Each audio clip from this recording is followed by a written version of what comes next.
পহেলা বৈশাখ চলে গেল, কিন্তু আমার কেনাকাটা একদম শেষ হচ্ছেই না। চলো আজকে বাজারে গিয়েছিলাম, বাজার থেকে এই যে কত কি কিনে এনেছি। প্রথমে দেখাই এই যে শাড়িটা, তো ব্লু কালার আমার একটা ফেভারিট কালার। তো এই শাড়িটা কিন্তু আমার নিজের জন্য নিইনি, এটা আমার মায়ের জন্য নিয়েছি।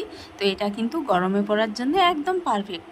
তারপর দেখো এই যে নিজের জন্য একটা কিনলাম কুর্তি, জানি না কতটা কি আমাকে মানাবে, তো নিলাম। তো সাদার উপরে ছিল, কাপড়টা বেশ সুন্দর ছিল গরমের জন্যে।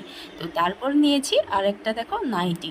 তো আমি এতটাই লম্বা, সত্যি কথা বলতে আমাদের এই কাছাকাছি মার্কেটে কিন্তু আমার সাইজের নাইটি পাওয়াটা খুব দুষ্কর হয়েছে। তার মধ্যে থেকে এই একটাই কিন্তু দোকানে ছিল যেটা কিনা একটু লং ছিল, তো এটাই নিয়েছি।